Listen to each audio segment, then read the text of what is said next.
Hi students, this is your mentor Nasir Yusuf and today we will discuss the topic respiratory disorders. वो disorders जो respiratory system में होती हैं उन्हें हम रेस्पिरेटरी डिसऑर्डर्स कहते हैं।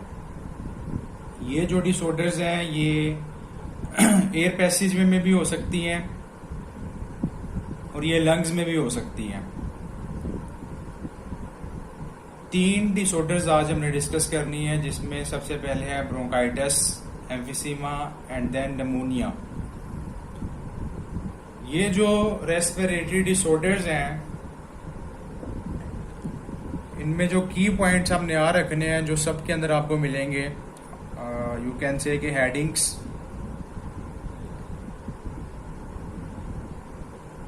आपने इनकी कॉजेस को याद रखना है, ठीक है जी।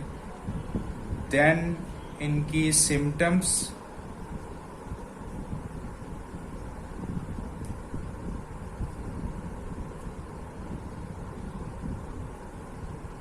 प्रिवेंशंस कि कौन सी प्रिवेंटिव मेजर्स हैं, और अगर ट्रीटमेंट दी हुई है तो वो आपने याद रखनी है। ये जो डिजीजेस हम डिस्कस करेंगे इनके अंदर आपने इनकी कॉजेस, सिम्टम्स, प्रिवेंशंस और ट्रीटमेंट्स याद रखनी है। सबसे पहले जो डिजीज है हमारे पास वो है जी ब्रोंकाइटिस।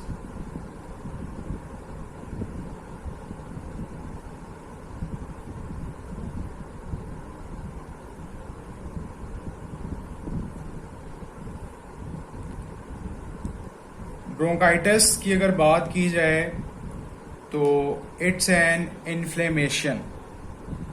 ब्रोंकाइटिस क्या है? It's an inflammation.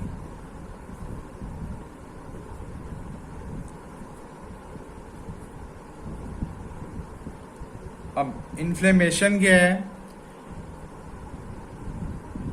बॉडी का कोई भी पार्ट जब रेड हो जाता है, उसमें स्वेलिंग होती है, उसमें पेन होती है ड्यू टू एनी इंजरी और इन्फेक्शन, उसे हम कहते हैं इन्फ्लेमेशन, या जिसे उर्फे आम में हम कहते हैं सोजिश। आपने याद रखना है कि जिस डिजीज के एंड में TIS आएगा, जैसा कि ब्रोंकाइटिस के एंड में है TIS, it's an disease of inflammation. Just like tonsillitis एक इन्फ्लेमेशन है, हेपेटाइटिस इन्फ्लेमेशन है, एंड सो ऑन।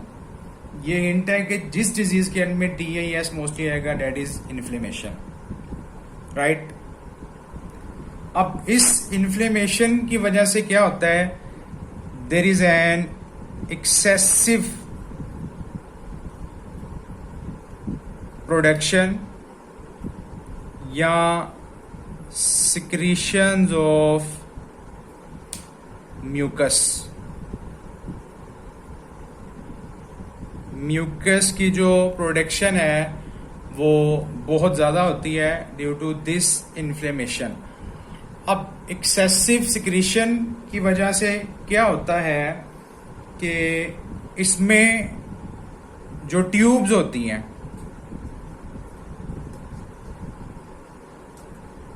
अब ट्यूब्स कौन सी होती हैं हम डिस्कस कर रहे हैं bronchitis. Bronchitis is an inflammation और it's an inflammation of bronchi and bronchioles. Bronchi और ब्रोंक्यूल्स में होने वाली इन्फ्लेमेशन को हम क्या कहते हैं? ब्रोंकाइटिस। ये जो ट्यूब्स हैं इनके अंदर क्या होता है कि there is an excessive production of mucus that cause swelling in these tubes and their pathway become narrow। ये जो ट्यूब्स हैं इनमें स्वेलिंग हो जाती है और इनका जो पाथवे है वो नैरो हो जाता है। फॉर एग्जाम्पल अगर हम बात करें नॉर्मल डायमीटर की, अगर ये है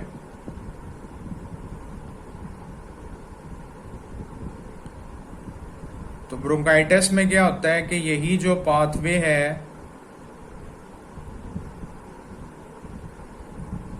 ये ऐसे सिकुड़ जाता है, पाथवे बिकम नैरो। देन हमने देखना है जी इसकी causes.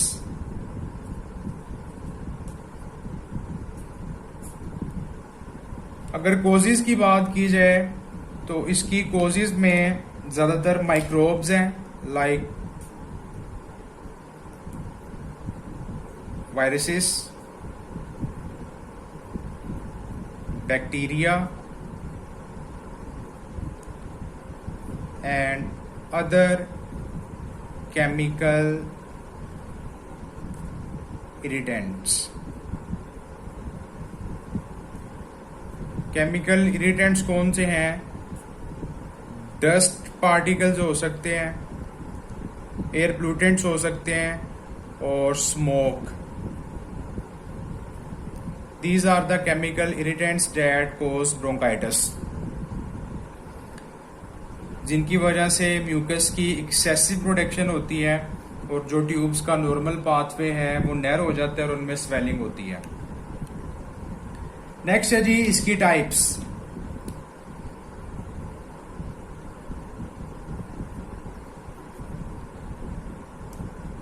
There are two types of bronchitis। एक है जी एक्यूट ब्रोंकाइटिस और दूसरी है क्रोनिक ब्रोंकाइटिस। ये मैं टर्म्स आपको स्टार्ट में बता चुका हूं कि एक्यूट और क्रोनिक में क्या फर्क होता है, दोबारा डिस्कस कर लेते हैं। ये जो एक्यूट ब्रोंकाइटिस है इसको एक्यूट इन्फ्लेमेशन भी कहते हैं, और ये जो क्रोनिक ब्रोंकाइटिस है इसको क्रोनिक इन्फ्लेमेशन भी कहते हैं। ठीक है जी। ये जो एक्यूट है, दो पॉइंट्स हमने याद रखने इसके लिए।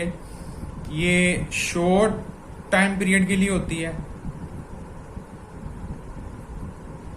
और ये जल्दी रिकवर हो जाती है।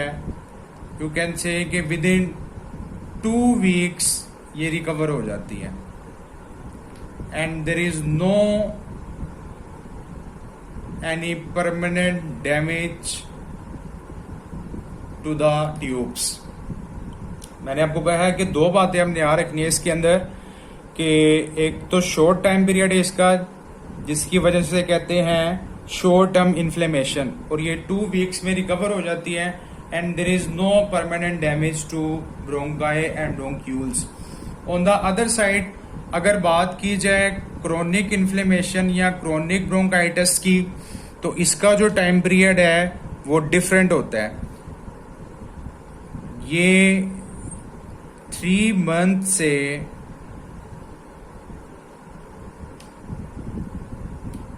2 ईयर, 3 मंथ से 2 ईयर्स इसका टाइम पीरियड होता है। That's why called as chronic bronchitis, और there is an chronic inflammation. Name से जाहिर है इसमें क्या होता है, क्रोनिक इन्फ्लेमेशन, यानी कि ब्रोंकाई और ब्रोंक्यूल्स को काफी नुकसान होता है। सो that is the basic difference. एक तो इनके टाइम पीरियड के लिहाज से डिफरेंस होता है, और दूसरा डैमेज के लिहाज से, कि एक्यूट ब्रोंकाइटिस में जो ब्रोंकाई और ब्रोंक्यूल्स उनको कितना नुकसान पहुंचता है और क्रोनिक में कितना पहुंचता है। ठीक है जी। ये है इसकी टाइप्स। अगर इसकी सिम्टम्स की बात की जाए, मैंने आपको बताया था कि हर डिजीज के अंदर आपने ये पॉइंट्स देखने हैं, कॉजेज क्या हैं, सिम्टम्स क्या हैं, प्रिवेंशन क्या हैं और ट्रीटमेंट क्या है। अगर सिम्टम्स की बात की जाए तो इसकी सिम्टम्स में कफ है, माइल्ड वीजिंग है यानी कि खरखराहट खांसी के साथ, और इसमें शॉर्टनेस ऑफ ब्रेथ, चिल्स। ठीक है, these are the symptoms of bronchitis. और शॉर्टनेस ऑफ ब्रेथ वाला मामला तब होता है when a person doing exercise और डूइंग सम हार्ड जॉब। याद रखें कि हम डिस्कस कर रहे हैं रेस्पिरेटरी डिसऑर्डर्स को, तो इसमें जो एक one of the common symptom हम डिस्कस करेंगे, हमें नजर आएगी हर डिजीज के अंदर, वो होगी शॉर्टनेस ऑफ ब्रेथ, सांस लेने में प्रॉब्लम, क्योंकि रेस्पिरेटरी सिस्टम का काम क्या है, it's involve in respiration, breathing. तो अगर यही इफेक्ट हो जाए, इसके पार्ट्स में डिसऑर्डर हो जाए, तो सबसे बड़ी प्रॉब्लम इसमें ये आती है। ठीक है जी। सो ये हो गया अबाउट ब्रोंकाइटिस। नेक्स्ट जो डिजीज हमने डिस्कस करनी है दैट इज एम्फिसीमा।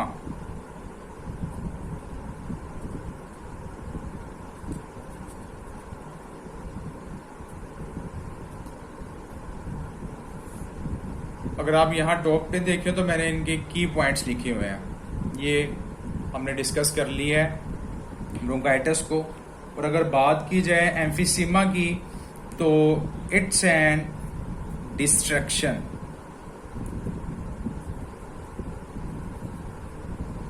किस चीज की destruction? There is an destruction of the walls of alveoli.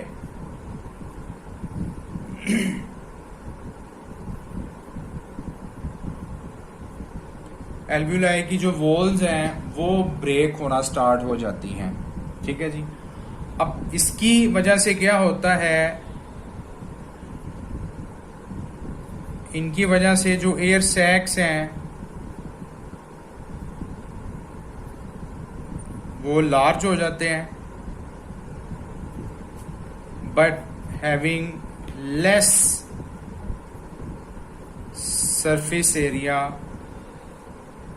For gaseous exchange. अब इस पॉइंट को समझे, मैंने आपको बताया है कि एम्फिसीमा इज एन डिस्ट्रक्शन, और इसमें किसकी डिस्ट्रक्शन होती है? वॉल्स ऑफ एल्वुलाई की, जो एयर सैक हम पढ़ चुके हैं डिटेल में। ठीक है।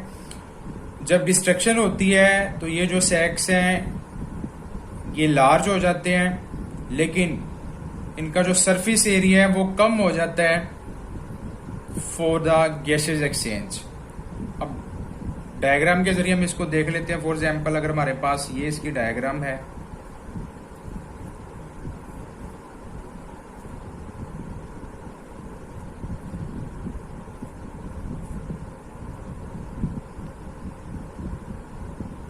अब ये इसके सैक है, ये वाले जो मैंने आपको दिखाए हैं।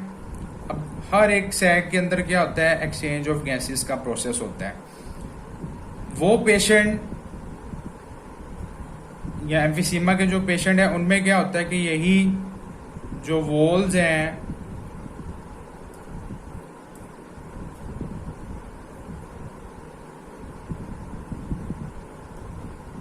वो ब्रेक हो जाती हैं।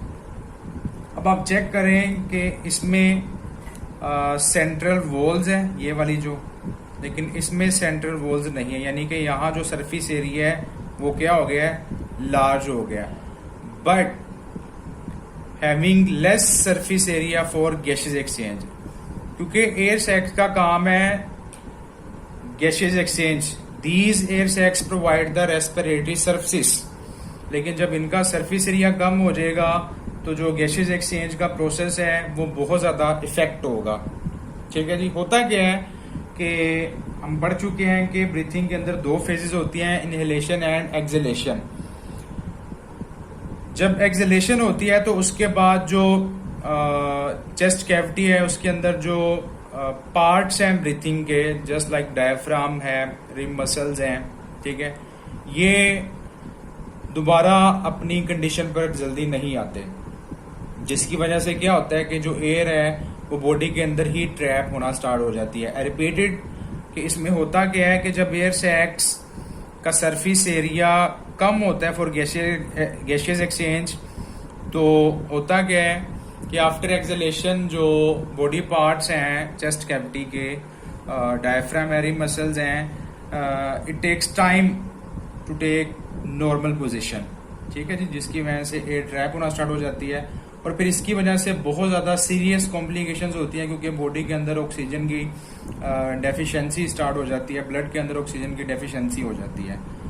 अगर इसकी सिम्टम्स की बात की जाए तो जैसे मैंने आपको बताया कि रेस्पिरेटरी डिसऑर्डर्स हैं, तो इसमें भी यही सिम्टम आपको नजर आएगी, शॉर्टनेस ऑफ ब्रेथ, सांस लेने में प्रॉब्लम होती है। इसके अलावा फटीग, रिकरेंट रेस्पिरेटरी इन्फेक्शंस होते हैं और इसकी वजह से वेट लॉस भी होता है।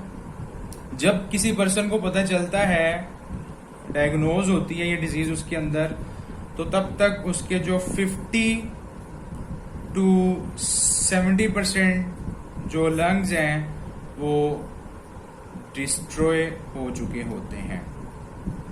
जैसे मैंने आपको बताया कि it's an destruction of the walls of alveoli. तो जब किसी पर्सन को पता चलता है तो 50 to 70% उसके जो लंग्स हैं वो डिस्ट्रॉय हो चुके होते हैं। अब ये जो डिजीज है ये ज्यादातर स्मोकर्स के अंदर होती है, ठीक है, जो एल्वुलाई वो बहुत ज्यादा वीक हो जाते हैं, ठीक है जी, और जिसकी वजह से ये प्रॉब्लम होती है। सरफेस एरिया कम होने की वजह से जो गैसेस एक्सचेंज का प्रोसेस है वो बहुत ज्यादा इसमें अफेक्टेड होता है। नेक्स्ट जो डिजीज है, जो लास्ट टॉपिक है, वो है निमोनिया। अगर निमोनिया की बात की जाए तो इट्स एन इन्फेक्शन, और it's an infection of lungs. The infection of lungs is called as pneumonia. मैं बता चुका हूं आपको कि इन्फेक्शन क्या होता है, a state of being infected, यानी कि जब जर्म्स और पैथोजेंस बॉडी में आते हैं वो अपने नंबर को इंक्रीज करते हैं और बॉडी पार्ट्स और टिश्यूज को डैमेज करना स्टार्ट कर देते हैं। So these are the science of infection. अगर दोनों लंग्स इसकी वजह से इफेक्ट हों, if both lungs affected due to this infection, then it's called as double pneumonia। फिर इसको कहा जाता है डबल निमोनिया, क्योंकि लाजमी नहीं है कि दोनों के दोनों lungs at a time effect हो, दोनों के अंदर इन्फेक्शन हो। एक सिंगल लंग भी इसकी वजह से इफेक्ट हो सकता है, लेकिन जब दोनों लंग जिसकी वजह से इफेक्ट होते हैं then it's called as double pneumonia. Okay, next है जी इसकी कॉजेस। अगेन अगर इसकी कॉजेस की बात की जाए तो माइक्रोब्स, या अगर आप इसको और स्पेसिफाइड करना चाहते हैं तो यहां आप वर्ड यूज कर लें जर्म्स का और पैथोजेंस। दो तरह के माइक्रोब्स होते हैं, एक होते हैं पैथोजेंस, एक होते हैं नॉन पैथोजेंस। तो पैथोजेंस वो होते हैं that cause diseases, that cause infections, ठीक है जी। सिम्टम्स में बात की जाए तो ये जो इन्फेक्शन है that may be a bacterial infection. अगर बैक्टीरिया की वजह से हो रहा है तो ये बैक्टीरियल इन्फेक्शन होगा। It may due to virus called as viral infection, it may due to fungus so called as fungal infection, ठीक है जी। लाजमी नहीं है कि एट अ टाइम ये तीनों जर्म्स बॉडी में एंटर हो, इसकी वजह से भी प्रॉब्लम हो सकती है, वायरस की वजह से भी हो सकती है और फंगस की वजह से भी हो सकती है। जो मोस्ट कॉमन इसकी कोज है वो है bacteria. Bacterial infection is the one of the most common infection in the lungs. अब इसमें एक खास स्पीशी है दैट कोज दिस प्रॉब्लम, और वो है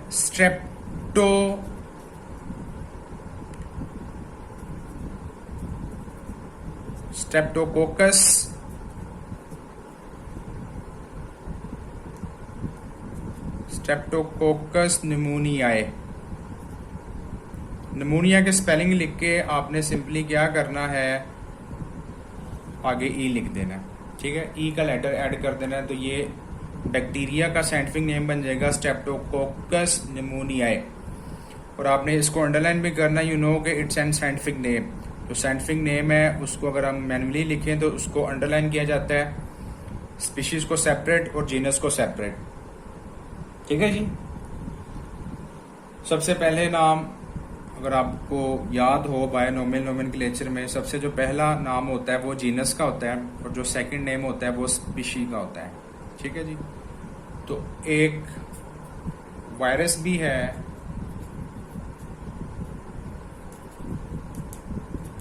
और वो है इन्फ्लुएंजा वायरस, जिसकी वजह से ये प्रॉब्लम होती है। ठीक है। So these are the causes of pneumonia, लेकिन जो मोस्ट कॉमन कॉज है आपने याद रखना है कि वो क्या है, bacteria, that is Streptococcus, right.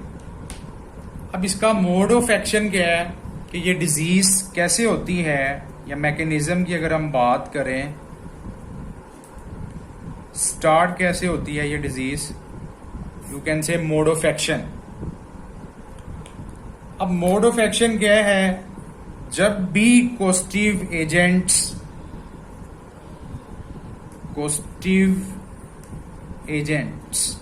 That cause नमूनिया, bacteria, virus और फंगस बॉडी में एंटर होते हैं तो ये क्या करते हैं, ये जाते हैं डायरेक्ट एल्व्यूलाई में।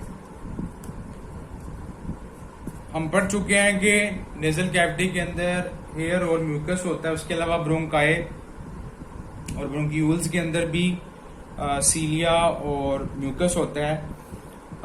लेकिन अगर माइक्रोब्स इन दोनों फिल्टर से बच के आ जाएं तो वो डायरेक्ट जाते हैं फिर एल्व्यूलाई के अंदर और फिर वो उसको डिस्ट्रॉय करना स्टार्ट कर देते हैं, उसको डैमेज करना स्टार्ट कर देते हैं, टिश्यूज को नुकसान पहुंचाना स्टार्ट कर देते हैं। सबसे पहले क्या होता है कि ये जो कॉस्टिव एजेंट्स हैं, ये माइक्रोब्स हैं, पैथोजेंस हैं, ये एल्व्यूलाई में जाते हैं और वहां सबसे पहले क्या करते हैं, अपने नंबर को इंक्रीज करते हैं। याद रखें कि जब भी पैथोजेंस बॉडी के अंदर एंटर होते हैं, पैरासाइट्स बॉडी के अंदर एंटर होते हैं, तो सबसे पहले वो क्या करते हैं कि वो अपने नंबर को इंक्रीज करते हैं। ठीक है जी। फिर वो उस स्पेसिफिक बॉडी पार्ट को डिस्ट्रॉय करना स्टार्ट कर देते हैं। तो जब ये बैक्टीरिया, वायरस या फंगस एल्व्यूलाई में जाती है तो फिर ये इसको डिस्ट्रॉय करना स्टार्ट कर देती है, इसको डैमेज करना स्टार्ट कर देती है। फिर होता क्या है कि ये जो एल्व्यूलाई है जो डैमेज हो जाते हैं, that become filled with fluid and पस। फॉर एग्जाम्पल अगर हम देखें, ये एल्व्यूलाई है, तो जब एल्व्यूलाई डैमेज होते हैं तो उनके अंदर ऐसे फ्लूइड और पस जमा होना स्टार्ट हो जाता है। ठीक है जी। नेक्स्ट है इसकी सिम्टम्स। अगर सिम्टम्स की बात की जाए तो इसमें हाई फीवर होता है, शिवरिंग होती है, कफ, अगेन शॉर्टनेस ऑफ ब्रेथ, और इसमें जो पेशेंट का स्किन है वो चेंज हो जाता है, स्किन कलर जो है वो चेंज हो जाता है and it becomes dusky and purplish. ठीक है जी। These are the symptoms of pneumonia. और अगर हम एक और सिम्टम इसमें ऐड करें तो ब्लड के अंदर ऑक्सीजन की शॉर्टेज होती है। अगेन यहाँ गड़बड़ कहाँ हो रही है, एल्व्यूलाई के अंदर हो रही है। ठीक है जी। तो अगर एल्व्यूलाई एबनॉर्मल होंगे तो जो आपका एबनॉर्मल होंगे तो जो नॉर्मल गैसेस एक्सचेंज का प्रोसेस है वो इसकी वजह से इफेक्ट होगा। लास्ट पे है जी इसकी ट्रीटमेंट। अगर इसकी ट्रीटमेंट की बात की जाए तो इसके लिए वैक्सीन और एंटीबायोटिक्स अवेलेबल हैं और ये दोनों यूज हो रही होती हैं अगेंस्ट दीज माइक्रोब्स। अच्छा, इसमें एक डिस्टिंग्विश पॉइंट याद रखें, जो वैक्सीन है मोस्टली इनको हम वायरसेस के अगेंस्ट यूज कर रहे होते हैं, लेकिन बैक्टीरिया के अगेंस्ट भी यूज कर सकते हैं। लेकिन जो एंटीबायोटिक्स हैं that are only work against bacterial diseases और बैक्टीरियल इन्फेक्शन। ठीक है जी। वायरसेस के अगेंस्ट जो एंटीबायोटिक्स हैं वो यूजलेस हैं।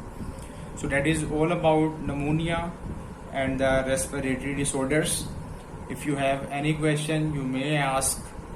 Simply write your question in the comment and I will answer. Good luck. Stay safe and happy.